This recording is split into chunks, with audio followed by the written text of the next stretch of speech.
Hello, this is Toner Quinn, editor of the Journal of Music, and this is the first episode of the new Journal of Music podcast. Each week, I'll be interviewing a single guest.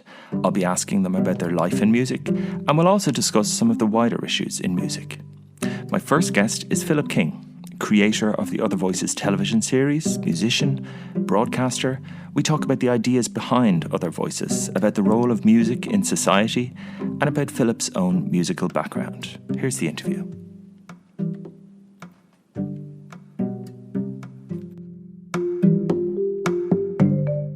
Philip, Other Voices started 18 years ago. Mm-hmm. In the beginning, it was a concert recorded for TV. And then it developed. It's now a festival. It's still a concert series. It's still a television series. But it also travels. And it's this musical experience. I'm curious as to how you think of Other Voices now. Well, many of the things that we thought about day one, as you've said, still hold true. It's a gathering of musicians in real time, in a real place, in front of a small audience. And we take a photograph, as we did day one, 18 years ago, of the music being played, and we edit it, and it still goes to television. Those things remain true. The amount of people that come to West Kerry, to Dingle, in December, has increased. But I think the thing that has, I suppose, affected an aspect of the operation of Other Voices is that there have been fundamental shifts in terms of technology between 18 years ago and now. Smartphones, social media, a whole range of various different ways in which the activity gets the place to be audible and to be visible. Are you saying that has enabled the sort of expansion of Other Voices into all these other forms? Yes, and much more importantly, let me put it to you this way. We have entered a world now that is a little bit more virtual, a little bit more augmented, and a little bit more artificial than when we started. So the actual act of doing something that is live and visceral and human and tactile almost in the old sense of transmission has become much more important because it ameliorates some of the, I suppose, the digital loneliness that many of us are now feeling, if that makes sense to you. But that gathering of musicians, that's still at the heart of it. I think the core element of Other Voices is to give a platform to those who have an aspiration to sing and to play and to raise their voices to sing and to take out their instruments and to play and to capture that and to take a photograph of that. But I also think that there is an element that has always been involved in the work that we've been doing since we made Bringing It All Back Home, 1989, 1990 and 1991. And that is an archival element to capture the sonic wash of society as evidenced by a bunch of musicians. I always remember Frank Hart used to say, if you want to know the facts, consult the history books. If you want to know what it felt like, ask a singer. But where does that impulse come from for you? Why do you have that impulse to sort of record, to track, to reflect? I suppose growing up in quite a musical city like Cork City, at an interesting time for me, the late 50s, the early 60s, and hearing a diversity of music was always very interesting. Rory Gallagher was playing the blues in the 006 Club in Leitrim Street. I remember the day I got my InterCert results. We went down to see Rory Gallagher play in this tiny little club, that served, Fanta and Coca-Cola. And just to hear this giant of the blues play. And at the same time, the poet Sean O'Riordan was working over in the City Hall, I think in the motor tax office.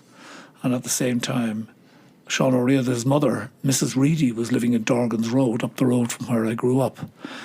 And something was happening. And I sort of fell into that musical life. And I remember a revelatory moment for me, and I think that this has informed my musical expedition since.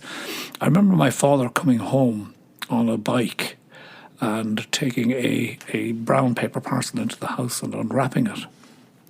And I suppose serendipitously enough, here we are in a radio studio in front of microphones.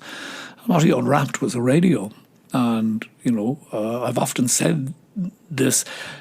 I remember the moment of plugging the radio in and turning it on, and the smell of the valves heating up is something that I still, when I close my eyes and I hear a certain piece of music, I can actually be there in the room, a sort of a sensual sense. So that connection between broadcasting, recording, transmitting and music. Yes, all of that, they're all connected up here, but I think the beginning or the opening steps of that journey happened with that sensation that the radio connected me to the world. These are all formative experiences. And you started Other Voices, but it does seem to have actually been it's documenting a new era, but there's something about the name Other Voices. By actually calling it Other Voices, you're saying it's other to something. It's an alternative. And I'm wondering what at the beginning was it an alternative to? What way were you thinking about it? I never thought about that until you've just said it, really. Other voices. These are some other voices you should listen to. If you were presenting a radio program. But do you always feel that there's need for that alternative?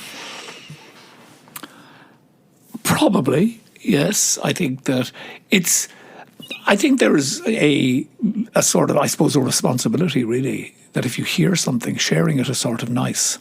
And also my own motivation to give a platform to aspiring musicians and writers and creators, and that was very, very important because, when we heard Planksty play, and I was just thinking of Steve Cooney recently when he sort of said, listening to that Black Planksty album was the thing that brought him from Australia to Ireland.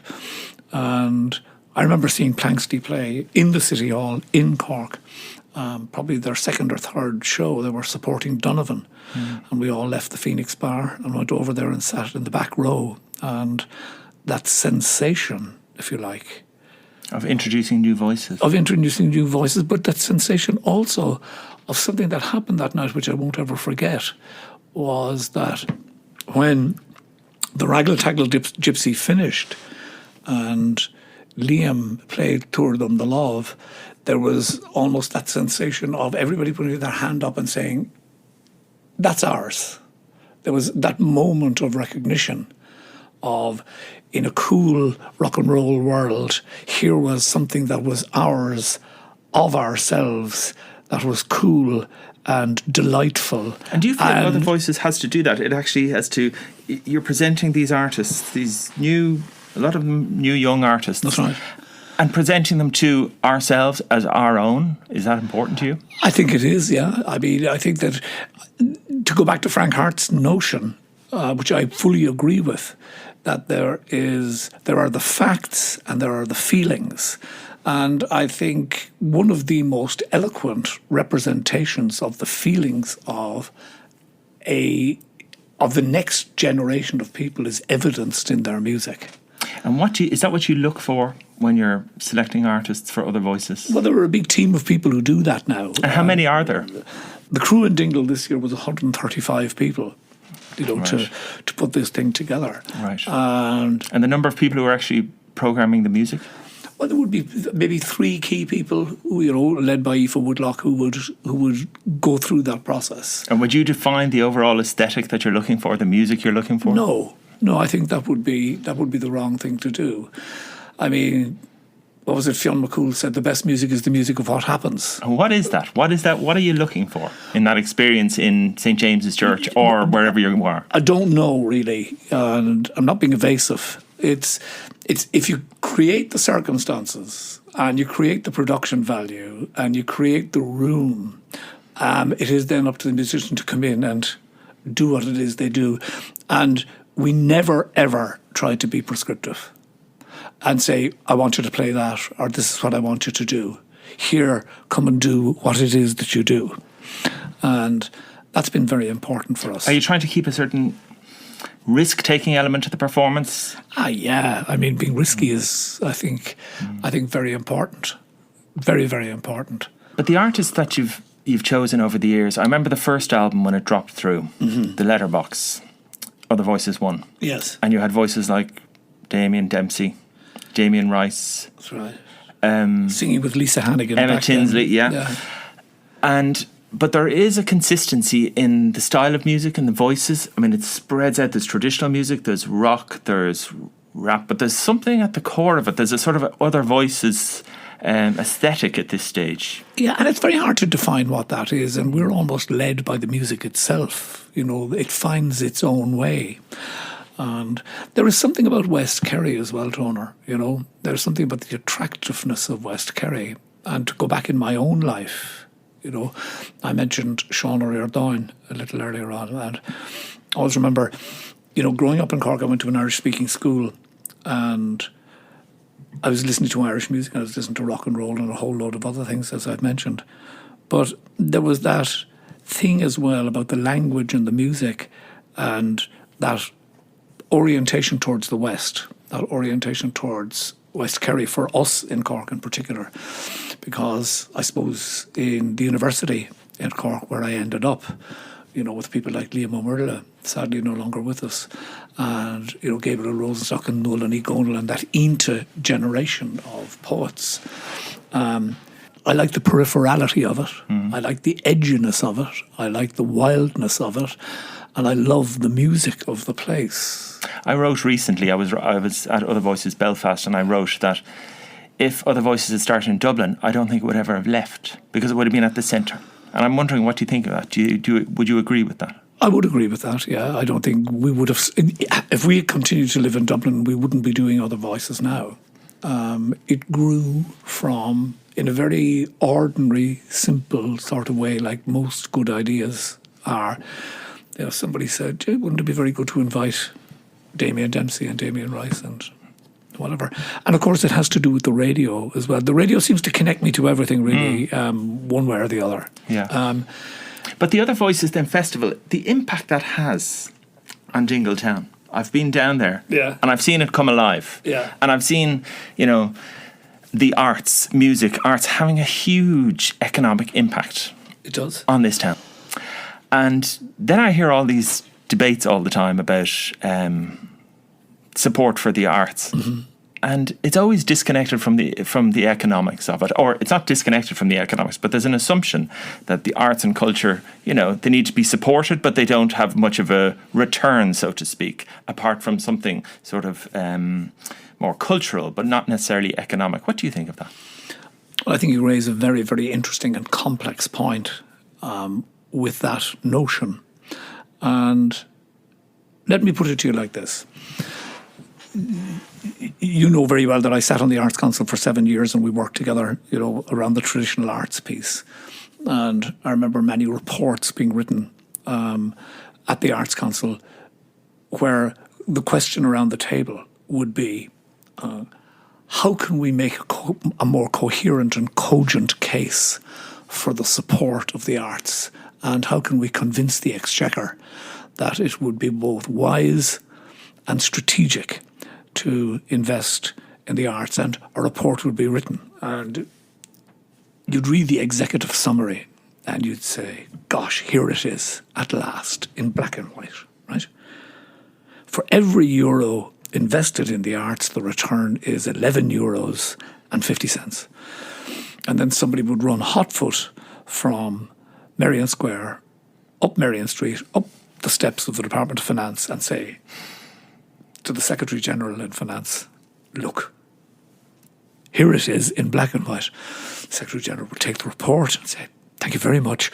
We'll study this with great care and revert to you. And nothing would happen. Why is that? I think nothing happened in those circumstances because the world view, and this is not that long ago, maybe 18, 19, 20 years ago, 15 years ago. 15, yeah. People would say that here was the equation. To justify an investment, we must look at the absolute outcome. We don't think that this investment is justifiable unless. So if you're working with Fáilte Ireland, for example, and you go to Fáilte Ireland and you say, I'm running a festival, and they say, right, how many bed nights is that? And I might say, I don't do bed nights. Bed nights will happen, but that's not what I do. You do bed nights at Fáilte Ireland. What we do is we organise these things to happen. It's very difficult for us because our criteria and our metrics demand that you must act in a certain manner. And it goes back to what I said at the outset, that living in a digital, technical world. And as we enter the next century of Irish independence, and we want to take our place among the nations of the world, as an independent nation that pays its way in the world, there are a number of complex challenges facing us. A digital economy, a gig economy, a technically dominated economy, the ubiquity of the algorithm and artificial intelligence, a dependence on foreign direct investment, and many of the politicians who are talking around this now at the time of the election and who are talking about how do we differentiate a new narrative, or how do we write a new narrative for Ireland that differentiates our position in the world. So recently I heard somebody use the following phrase: Ireland is operating like a boy band. And I said, well, okay, what's... Which boy band? Well, a very successful one. So we're number one. We filled Croke Park. Things are going very well. We went our separate ways. We reformed. We're going to sell a load of tickets this year. It looks really good for us.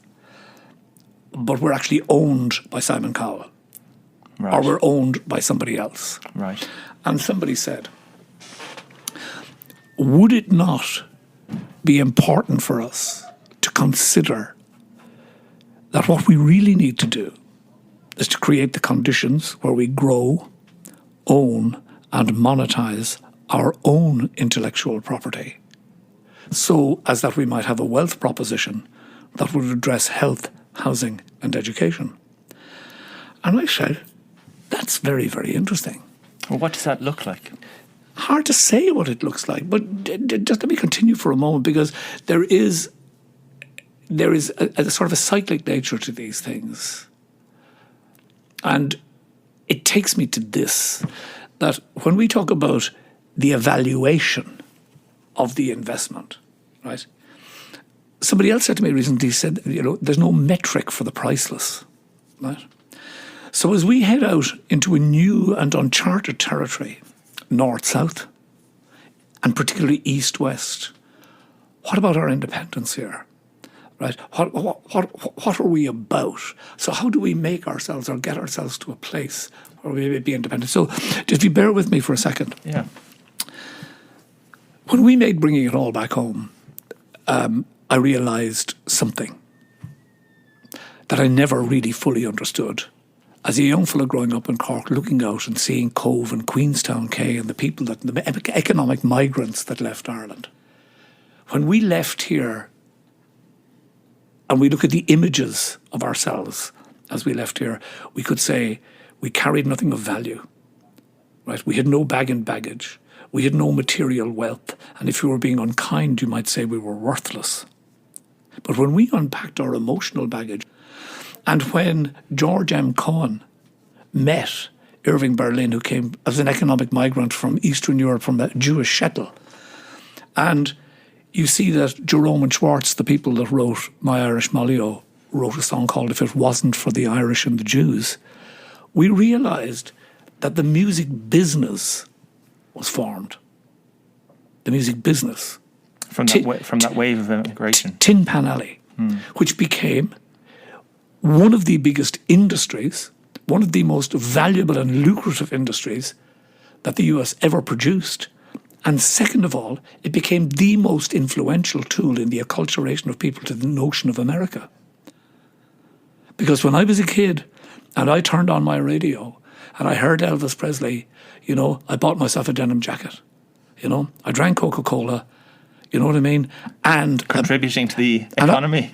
And I bought a harmonica. So in a long and convoluted way, what I'm saying to you is that we did not have the eyes to see what it was that we carried, and we didn't have a value proposition that was sophisticated enough to engage with it. Now, there are complex reasons for that, because there was the shame, the backwardness of it, the language, the diddly-eye notion, all of that went with it, that we were trying to get away from that stuff. Irish music has long been used to build relationships for Ireland abroad. Mm-hmm. And now Other Voices has that role as well when it goes to Berlin. Well, it is a part of that role. There are many, many other people, the Culture Ireland and what's happening at DFA and all sorts of things. It's making these connections, and over 18 years, you mentioned something in Belfast about you believe in the redemptive power of music. That's right. And you say that division, you use the phrase, it slips away when music is involved. Have you seen over 18 years specific examples where you thought, I think connections that were made through music have caused that to happen?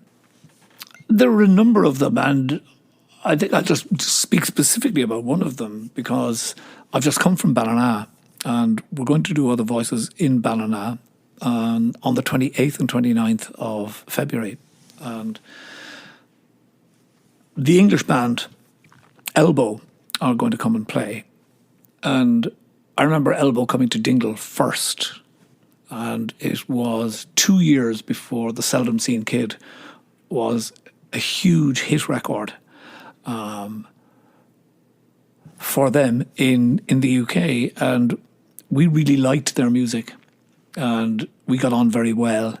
And Guy Garvey must have some Irish blood in him somewhere. They're from Bury, just outside Manchester, and they're just magnificent people.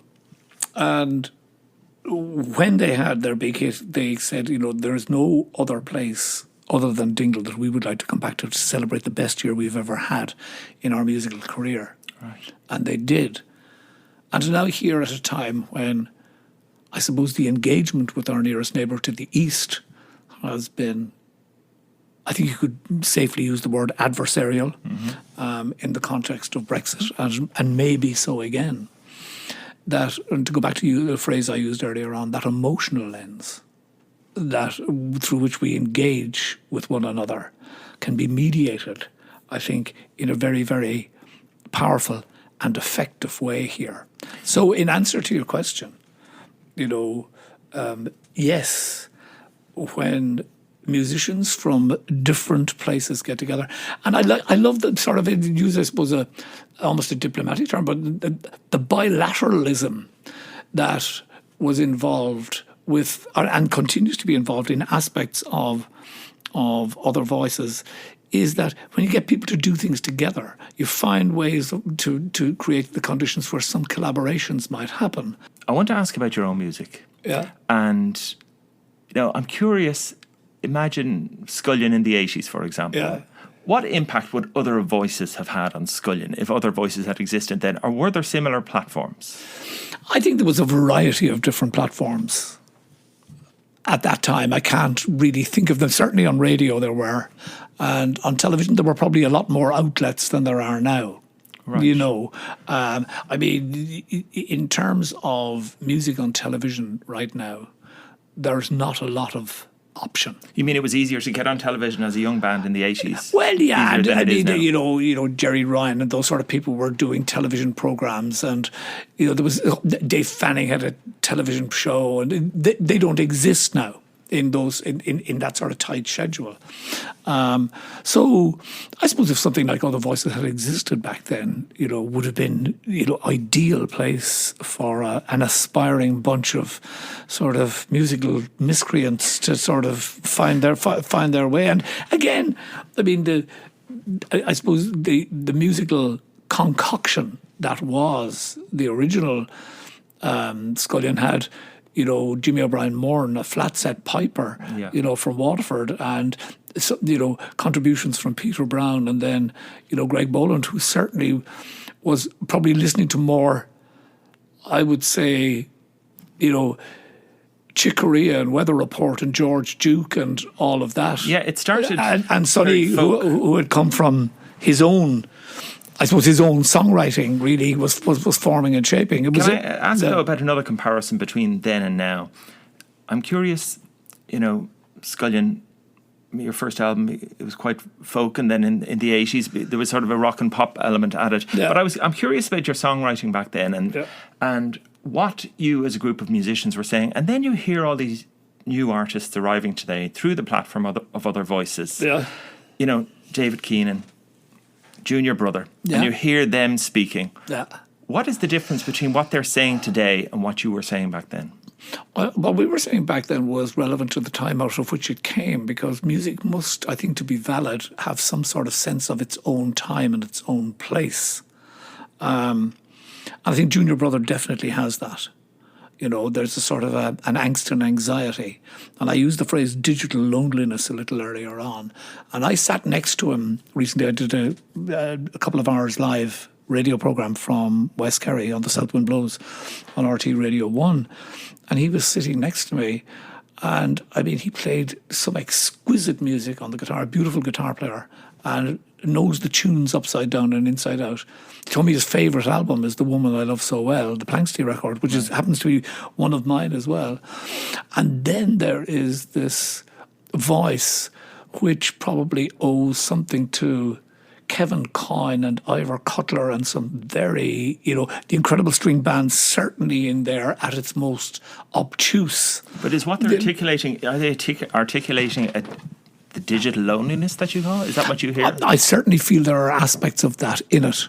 And I do believe that, the social media world in which we are, Twitter never ends. I think a lot of consumption can happen, in a box room when you're 16 and you don't go out. The world comes to you. I think that there was something about the radio that was sort of personal. I think that appointment to view television thing of people sitting down in a room, everybody watching the telly on a whatever, I think that doesn't happen anymore.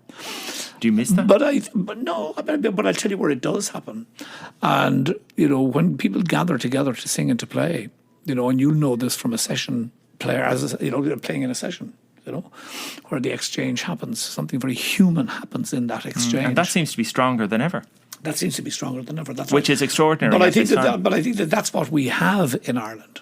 We have something that is very, very remarkable, and that resource needs to be husbanded and minded and not open cast mind for some other agenda. I think we are supporting, it's never enough, but I think we are supporting traditional and folk music now probably more than ever, because there are now structures in place to support these little festivals, to support little initiatives, teaching initiatives. And that took some time. Yeah, it certainly did.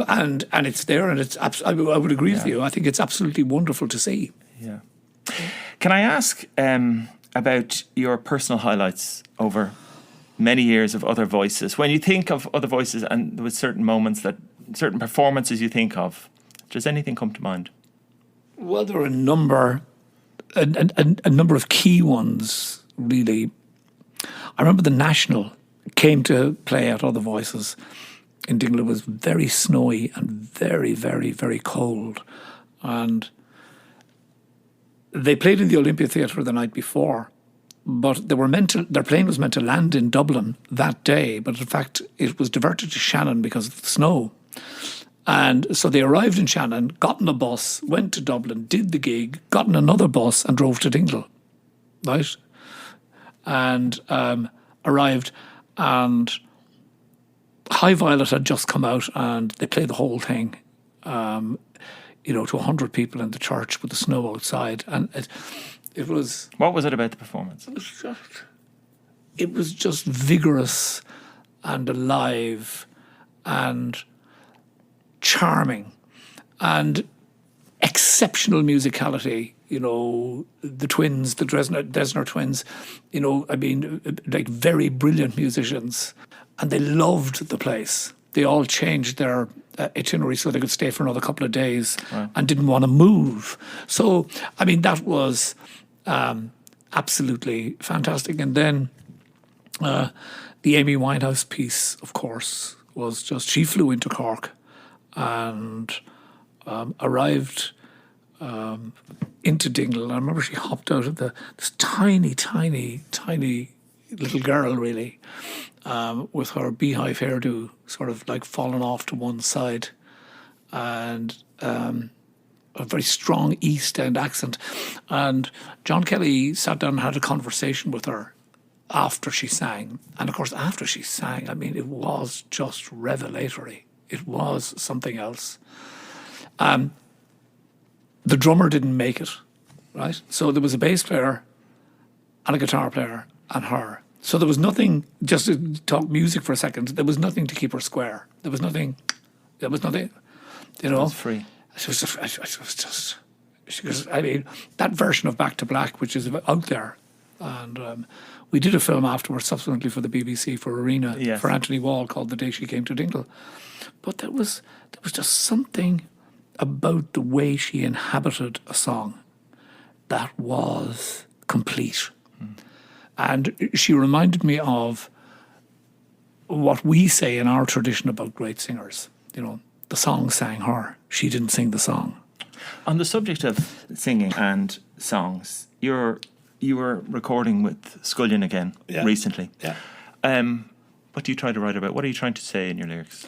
Well, again, I think it's where we are. You know, it's the response probably to the anxiety around some of the technology stuff. Wondering about where we might be, independence, failure, and looking back on a life as well with, I suppose, some regret in certain parts of my own life, certain failures in my own life, which are sort of haunting me, you know, as I get older, from time to time. So those sorts of things, really. And when do you find the time to write songs? You know, you've got your... They just happen. You know, I mean, you have to have the space. But can I just ask you finally then, where would you like to see Other Voices in 10 years? Where do you see it? I'm not certain, really, but I think the thing that we would hold as being key to it being around in 10 years, that it would hold on to the values of trust and engagement with trust with the musical community, which we're there to serve and to give exposition to. And I think that would be the really, really important thing.